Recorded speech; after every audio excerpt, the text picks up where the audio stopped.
Ooh, like you can kind of see it. Oh, look at this one. You can kind of see it. That's sweet. Ooh. That looks awesome. What is up, guys? My name is Austin Jonas. I own KickinPowerSports.com, and today we are going to be unboxing a 50cc Demon dirt bike. They're available right now on KickinPowerSports.com. Anywhere else you see them, they're probably counterfeit or just like not the same. Or have horrible warranties. There's so much scam going on there. That's why I started KickinPowerSports.com. I want to make a difference. I want to get people and their kids good quality dirt bikes because I've gotten screwed by other dirt bike websites in the past, and so that's the difference I'm making. So today, we're gonna unbox one of these and show you how to assemble it. Let's do it. So they're pretty light, to be honest. Like, they're not very heavy. It says like 24 kilograms, which I'm pretty sure is like 60-ish pounds. So yeah. I guess I'm pretty strong. Alright, so first step is obviously take the box off. Ooh, like you can kind of see it. Oh, look at this one. You can kind of see it. That looks awesome. Wow. I'm hyped about that. Look at that. That's sick. I'm getting excited about this one. I might ride it. Ow! Ow! I just ankled myself. Oh. Look at this. Look at this. This thing looks awesome. That's sick. Wow, that's clean. And I guess you add on the stickers at the end. Yeah. So it can be whatever you want until you add on the stickers. Yeah. Oh wow, look. At the end it kind of like comes out to a point. That looks really good. Yeah, that looks really And a muffler, wow, this is one of the highest. I sell a lot. I've sold a lot of dirt bikes in my years. I'm only 17. I've been doing this for the past 5-6 years. I've sold hundreds and hundreds of dirt bikes. This is one of the coolest ones I've seen so far. And you can check it out at KickinPowerSports.com. It's the 50 Demon or Demon 50. I forgot what I put it as. You can find it in the dirt bike section. You click dirt bike in there, it'll pop up. Like if you're on the computer, it'll pop up with like a section that says like models. You click the models and it'll like give you a bunch of different options. You'll find a 50cc option. This is a 50cc two-stroke bike. It's the only two-stroke bike we offer as of right now. This is June 2020. So I mean, maybe in like a couple months we'll have more. In a couple years we'll have more two-strokes. I'm right here. You might have to blur this out. I'll hold it so you can't see it. But this is the title. It comes with it. It's actually a MSO, Certificate of Authenticity or Origin. This is really important. Do not lose this. When it shows up to your house and you open it up, do not lose this paper. This is what you need to register it. And if you're going to ride in public lands, you need to have this paper. So do not lose it. And if it comes without it for some reason, contact us, support at KickinPowerSports.com, and we'll get you a title shipped right to your house. Alright, so usually they come with a little nifty box so stuff doesn't like fly around inside. So you'll find this is an oil and gas mixer. So you'll fill up the gas to like right here, and then you'll pour about this much oil in, like, and it's like a centimeter worth of oil in this bottle, and then you'll shake it up, and then you'll pour it in. Because it's a two-stroke, that's just what they need, and then they run a lot smoother that way. And they also are more powerful than 4 strokes, which is nice. All right, so it comes with a bunch of tools. I never use the tools they send. You can though. I don't have a problem with you using the tools I give you. So we have all these bolts. I've never put one of these together before. So maybe it comes with instructions. I sell a lot of them. I always pay people to put them together for me, and I didn't have anyone to put them together for me today. So I'm doing it. Okay, so weight limit is 135 pounds. That's good. Let's see if we can find. Okay, so I found the assembly page. It's page number 9 in your manual. So what we're gonna do is we're gonna grab these. And the bolts that kind of look like this, are these the same size? Oh, this one's longer. Crap. So there will be 4 bolts that are like the same size about.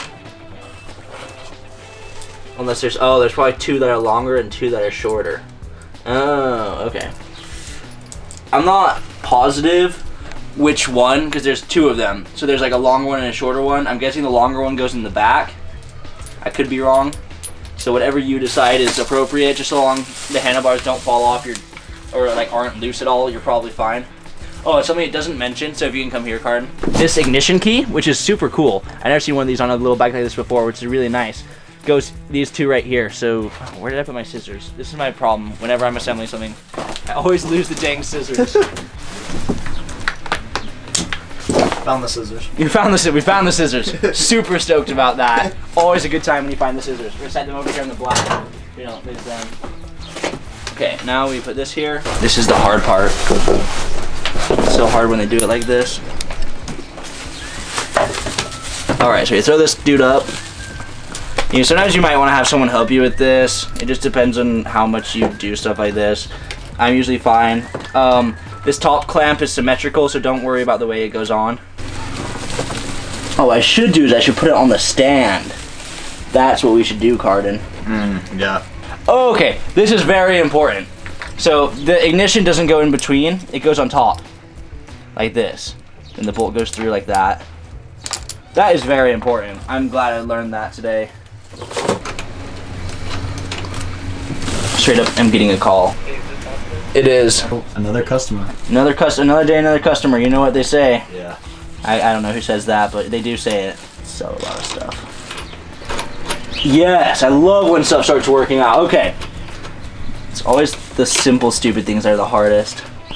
All right, so at some point in the near future, like it's June 2020, so if you're watching this like 2021, I should have these on the store by then. They're the best. It's a dirt bike stand. It's literally the best thing you'll ever purchase. If you buy a dirt bike, you have to get one of these. I'll probably, like, if I'm selling this on the store, I'll probably offer it to you if you buy something. You can always just add it to your cart. Like, it is the best thing I have ever purchased for dirt bike stuff. Like, it's so nice. You just, like, set your dirt bike on top of it, and it makes your life way easier. There we go. See, now it looks good. All right, so I lied earlier. I'm actually going to use some of these tools because I don't want to go to the garage to get another Allen key. First up is the handlebars. Yep, set one handlebars after the box. And if you don't put the ignition over the plates, you're going to have a really sad time trying to assemble this because it'll take you a million hours. Yeah. More than a million hours. But if you do it right, it'll take you 30 to 40 minutes, if that. It's pretty easy. No clutch cables to deal with. There's nothing like that. It's just like tighten stuff down and go. So now you tighten this down. You usually want to get your kid when you're doing this point and just like see what they're comfortable with. I mean, of course, let me see what the recommended age is. Your child must be 13 plus to ride this legally. Legally. Although I can tell you that I have seen kids from 5 to 8 driving this. I do happen to know that people with kids 5 to 9-ish have been buying it from me. But your kid has to be 13 plus to ride it. Legally. Legally. That's what I have to say. Anyways, so like adjust the handlebars to whatever's comfortable to them. I always like to match the angle right here with the fork. I mean, it's not like a massive deal. As long as it's not like forward, like more forward than that. I think that looks bad. But you put it like this, and I think it looks pretty good that way. And then I'm gonna pull this key out. Set it to the side. Don't lose your keys or else your dirt bike will not run. That'll be really sad because then it won't go forward. All right, so now I'm taking the plastic wrapping off the outside. So a lot of people will come to me asking like, hey, how is this gonna compare to a Honda or other bikes on the market? Or like, why should I get this one instead of a Honda? And to be honest, why on earth would you spend $5,000 on a dirt bike for your kid? Or even $1,000? Like, this thing is probably like somewhere between $500 to $700 right now on my site. And like it does exactly what you need it to do. Like your kid's not racing motocross, and if they are, yes, go buy them a Honda, go buy them a Kawasaki, spend thousands and thousands of dollars on a dirt bike for them. But if your kid's just using it to putt around the campsite or just to ride along with you, it'll do it. It'll last. It's not gonna last for 40 years, but it's gonna last for 10 years, just as long as you take care of it. You know, it will break a little bit more. You have like little it'll be the same thing as a Honda pretty much. Just like you'll crash and oh no, something snaps. A Honda would do that too. People ask like engine quality. It's not gonna be quite as fast. Not gonna have quite as much power. But in all realness, do you really need your 8-year-old kid to have a ridiculous amount of power and to go 40 on their dirt bike? I know, it's horrible. You don't want your kid to die. Yeah, that's why these things are so good. They go like 25. That's plenty fast for kids. I'm pretty sure this one has a throttle limiter on it. This right here should be a throttle limiter. Not sure though. Oh, it might be down here. I'm pretty sure it has a throttle limiter. But at the end of the day, we're using this for our kids to have fun, ride around the neighborhood or whatever. I don't recommend kids ride on the streets, by the way, or without supervision. Always have a helmet on. Follow all the stickers on the bike and you'll be good. Off-road use only. Yeah, exactly. Off-road use only. Only off-road, only competition, which is what the box says. So listen to the box. So what we're gonna do now is we're gonna add the front plate on, as well as the front tire and the front mudguard. So what we do first is we take the mudguard, unwrap it, of course. You gotta make it look nice and clean. It's an interesting front mudguard. It looks silly off the bike, but I'm sure it'll look awesome when it's on it. You're gonna go into your trusty bag and you're gonna find probably the most medium one. And unscrew it, and then this one. What the?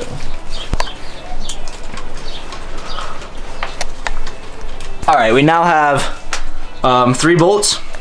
These 2 longer ones go on the bottom. This one goes on the front facing outward. Now we're gonna grab this. Probably do the short one first. Screw this on.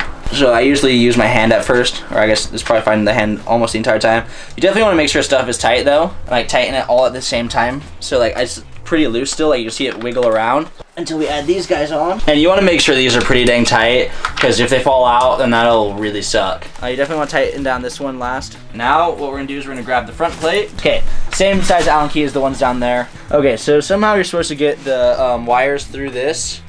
So that would include disconnecting wires, and I'm not willing to do that right now. But basically you can push these behind it. And now it's on, beautiful. So you take this little ring, and you put it in between the plate and the bike.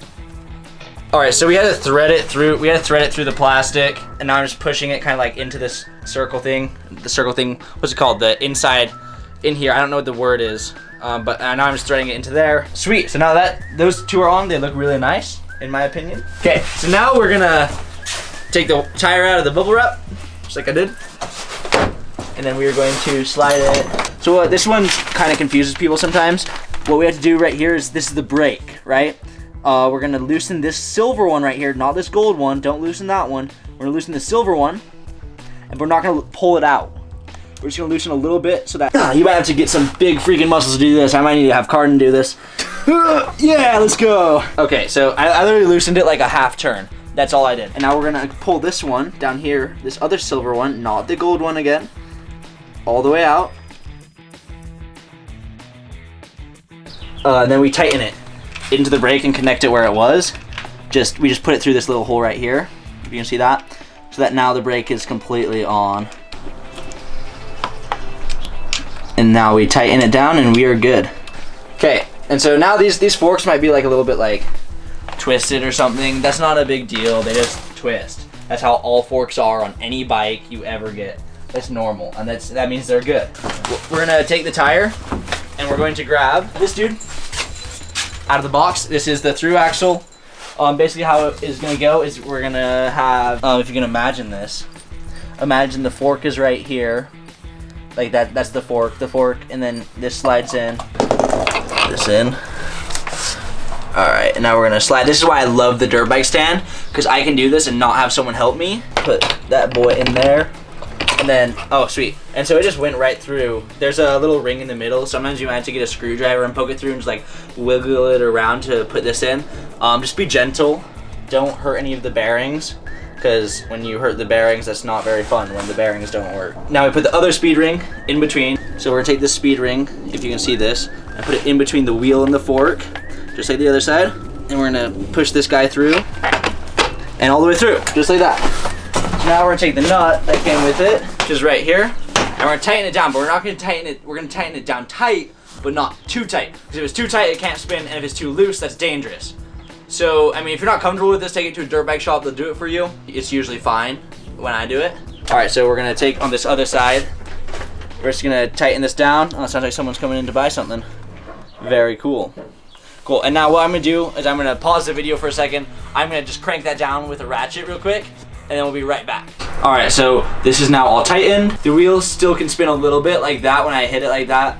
That's pretty important. And just cutting that off. Ooh, that's a nice spring of action. Cut on the other side. Done. So you're gonna take one of these. It looks like they sent us an extra one. Take this in the thing.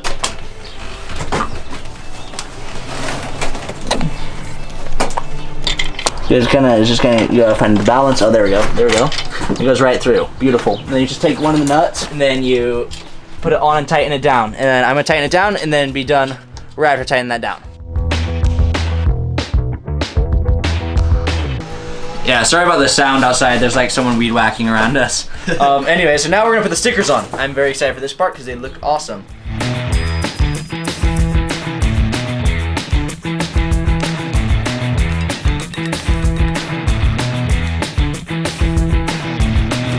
I'm Austin Jonas, I own Kickin Power Sports, and the bike is done. It is awesome. It looks a little bit small, obviously, because it is, and that's the point of this bike, is for little kids to learn to ride on, to shred on, to rip on, have fun.